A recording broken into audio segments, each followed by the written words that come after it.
Ho ho ho, Rainbow Dash. You may have arrived to save your friends, but who will save you? Well, guess what, Slob of the Hut? I brought some totally radical backup. Cowabunga, dudes. How does Batman do that? I hate to interrupt your whatever you're doing, but shouldn't you be actually working? I don't like getting too close to the talking appliances. Yes, my friend, your dark side sounds formidable, but let me tell you about the Dark Crystal. It's creepy when they do that. Private, you have nothing to. Hang on, I gotta take this. Hello? How'd you get this number? Ah, well, that's not important. I'm a huge fan. Your songs are the best. Well, heck yeah, I like tacos. Okay, put her on. Well, I guess they're both good in their own ways.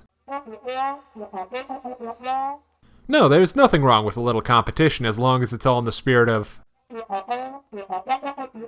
Well, sure, an original song would be...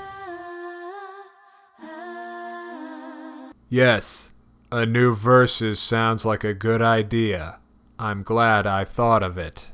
Who, pray tell, was that? Who's what? On the phone. What phone? You mentioned a video. That's right, to the video!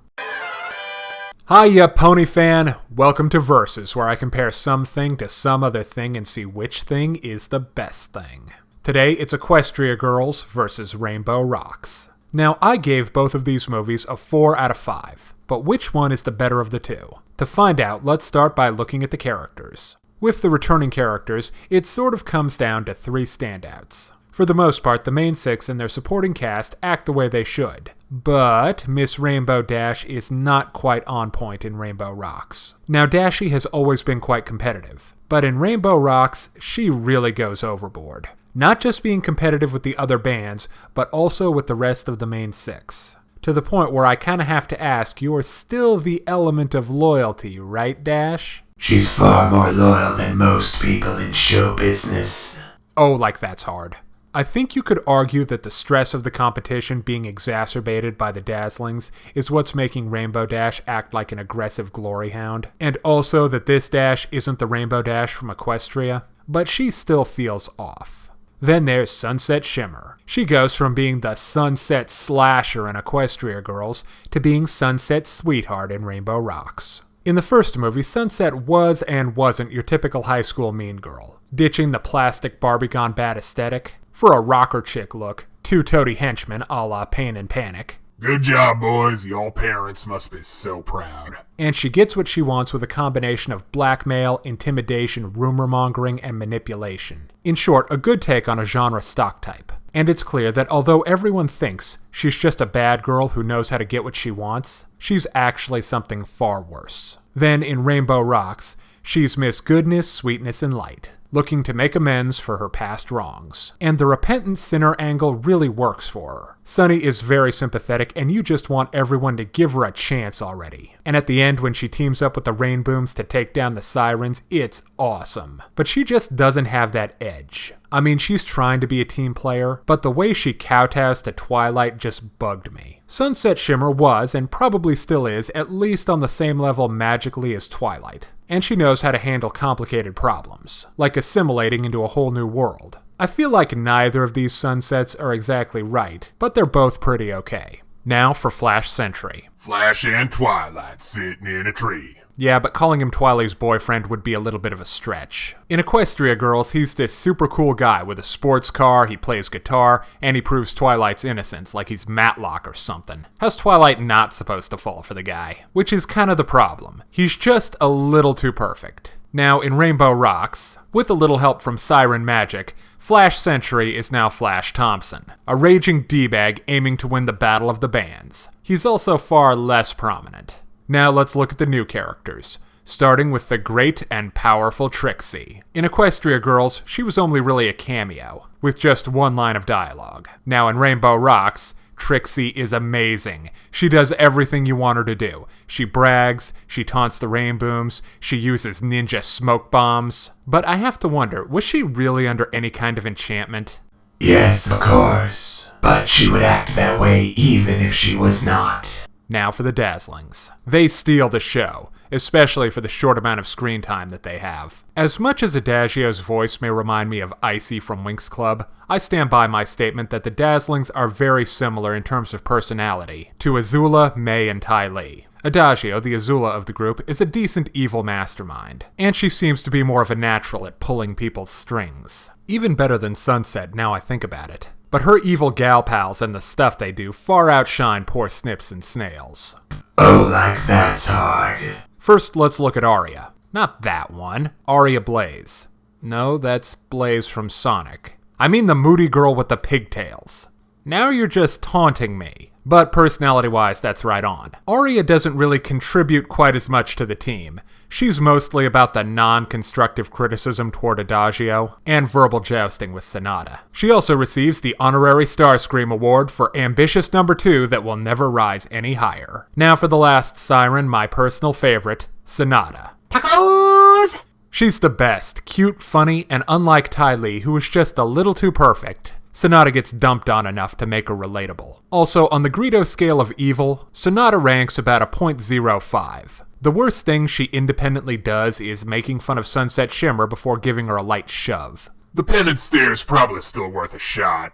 And you get a soul lightly toasted for your trouble.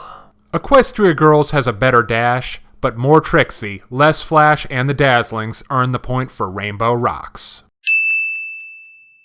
Now let's look at the Easter eggs just for us fans. Equestria Girls is loaded with cameos from a ton of side characters and background ponies, like Trixie, Granny Smith, Vinyl Scratch, and of course my favorite muffin-loving Pegasus, Derpy. But that being said, the Derpy one is blink and you miss her. They also have some pop culture references, but they're the right kind of pop culture references. They're around just long enough to be funny without feeling self-indulgent. Now for Rainbow Rocks. Basically, they ramp everything up to 11. We get Bulk Bicep, Maud, the CMCs in their stupid hair metal glam rock costumes, Trixie's the bad girl we love to hate, Vinyl is back with a bigger but still silent role, and she's joined by Bestie Octavia. And it's all in there just enough that it doesn't exclude non-fans. There are also a couple of pop culture references like Sgt. Pepper and Daft Punk. So for sheer density of fantasy fulfillment, have you no shame?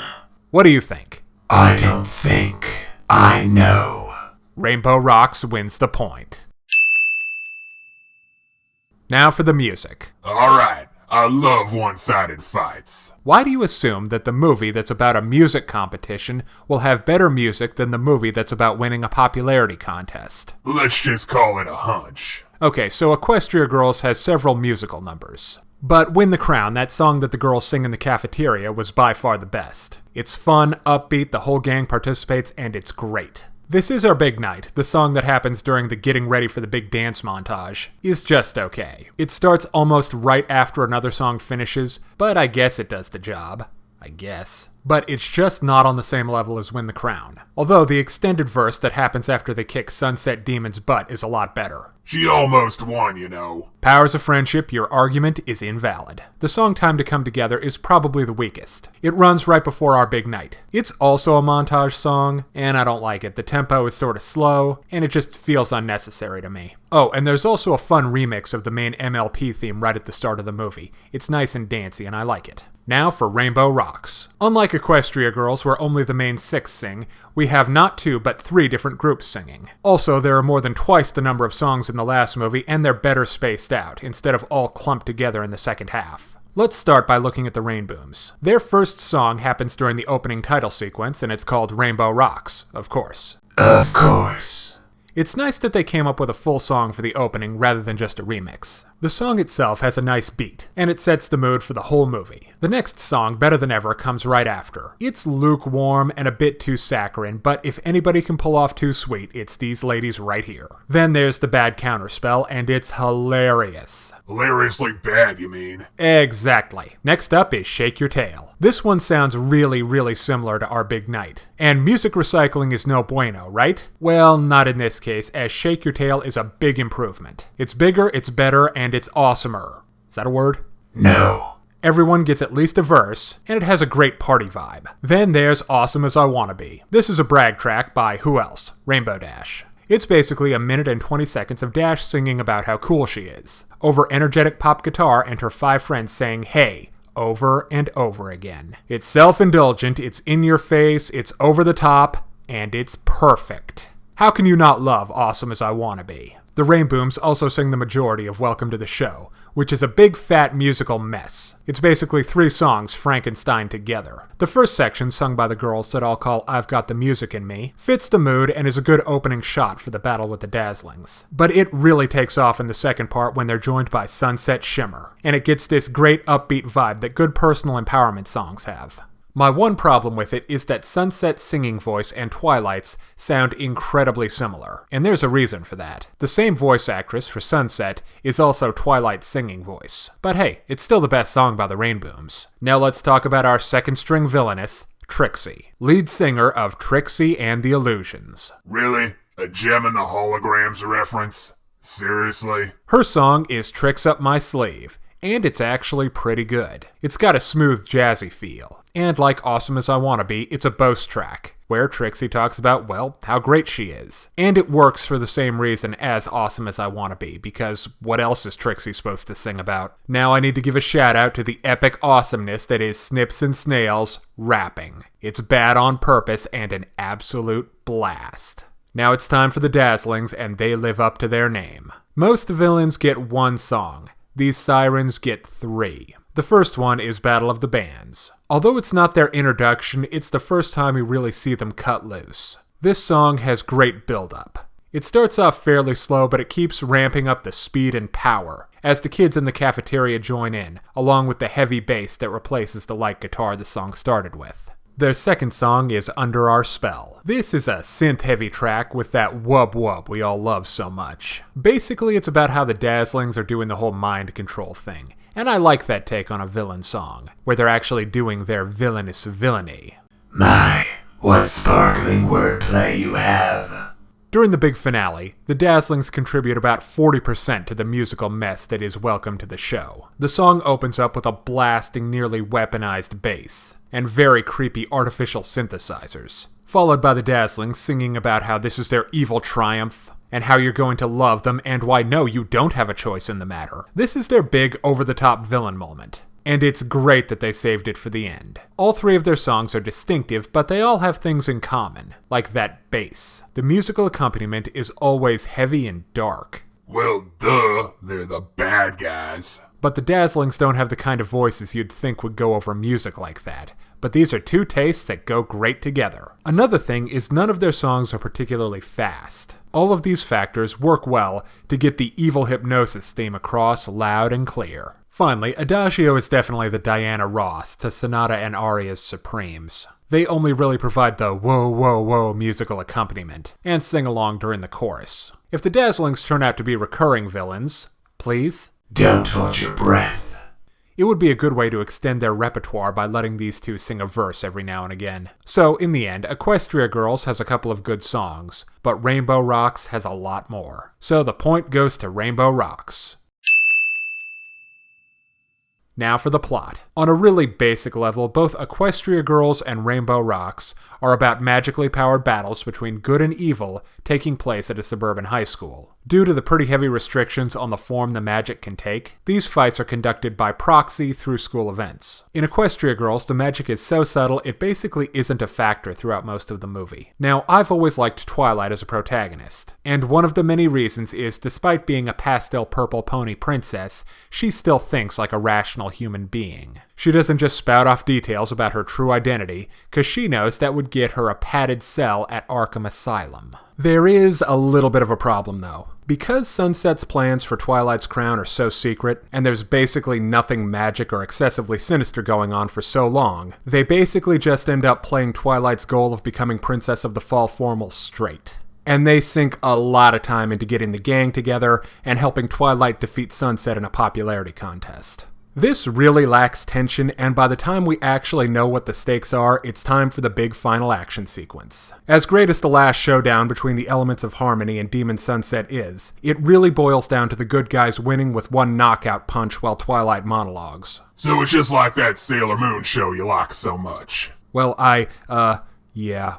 And they kinda resolve a plot point, the one where Twi tells her human friends that she's really a magic horse with a joke. But I suppose she could have busted out Spike the talking dog if she really needed proof. Now let's look at Rainbow Rocks. We know right from the get-go that the Dazzlings are a very threatening magical force. But they're not threatening in the same way as T-Rack, or a Balrog, or the Tasmanian Devil. What makes them dangerous is you need to figure out that the 3 cutesy teen pop stars are actually 3 mind-bending pixies. Of course, by then, it's probably too late and you're already in line for their latest CD. I also dig that Adagio deliberately spins things like the attempted use of the elements of Harmony to her advantage, and gets the school even more riled up and competitive. And someone needs to cover for Miss Sonata's poor operational security. Better known as having a big fat mouth. Most of the movie's runtime is all about Twi figuring out how to counter the Dazzlings' enchantment compulsion powers. That's another thing I like about Twilight as a protagonist. A nigh unbroken track of success might go to some people's heads, but not the Princess of Friendship. She's still bringing her A-game like it matters. Unlike the first movie, the whole gang is together from the beginning, and everyone is firing on all cylinders, with the added wrinkle of Sunset Shimmer trying to integrate as the new one. How come she doesn't still hang out with Snips and Snails? I don't know. That's a good question. But we do get a lot of great scenes out of Sunny. Like the many, many times she's reminded of that one time she turned into a demon, or that adorable slumber party sequence, or that bit with Maud. I mean, look at that face. You can't look at that face and not laugh. The big final battle between the Rainbooms and the Dazzlings is also an improvement. There's an actual give and take, with the girls firing sound waves and balls of glitter at the Dazzlings' spectral forms, which respond with their black canary screams. Subtle. Hey, ear-piercing shriek is like the only evocation spell bards ever learn. Which is why bards are lame. And why you play them. 'Cause you're lame. The point is, it's an actual fight. But it's not all smiles and sunshine. There are a couple of plot holes. Like, where have the sirens been for centuries? Private people assume that time is a strict progression of cause to effect. But actually, from a non-linear, non-subjective standpoint, it's more like a big ball of wibbly-wobbly, timey-wimey stuff. Anyway, they also combine blowing off a plot point with a joke and blowing off a plot point with technobabble, namely how exactly Twilight reopened the portal. But the highs are still higher in Rainbow Rocks, and the lows are about the same. So, point goes to Rainbow Rocks. Finally, let's look at art. I'm splitting hairs on this because the art style is basically unchanged. Let's start with the Dazzlings. Now, I've heard them described as Monster High knockoffs, and let me just say, yep, that's pretty right on. But I don't see how it's a problem. The ponies may outcute the ghouls, but taking style pointers from these fabulous fiends was a good idea. And let's not forget, Equestria Girls is nothing if not an attempt to horn in on Mattel's turf. Now, this pretty much applies to both, but I like how they're trying to keep the movie versions of the girls consistent with the doll versions. Also, in Rainbow Rocks, we see some interesting technology floating around in the MLP human world, like Vinyl's transforming stage car DJ booth. That was probably just Soundwave. Yeah, probably. Slightly off-topic point. Sonata's doll version is usually wearing a tie cause she's zany, I guess. But in the movie, she's got more like a neckerchief thing. Anyway, everything that works about the art style from the first movie is still good. The humanized main six look great, with special note going to the bang and awesomeness that is Sunset Shimmer's hair. The girls' prom dresses were nice and well designed, so this one is really close with the pros and the cons on both sides. Like how there's no connective theme with the Dazzlings' final battle costumes, although their power pony forms were actually really cool. I've never liked Luna's design. Also, I don't know how to feel about the girls' pony ears replacing their human ears. Would you get on with it? Okay, both sides get the point.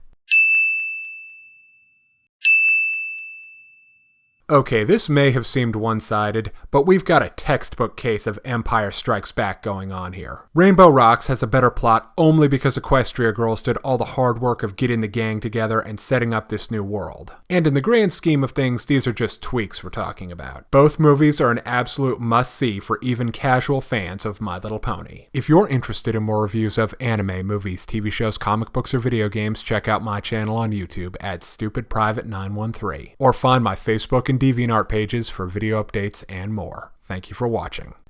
Hey kids, today's show is brought to you by the letter 4 and the number potato! I'm a stupid private.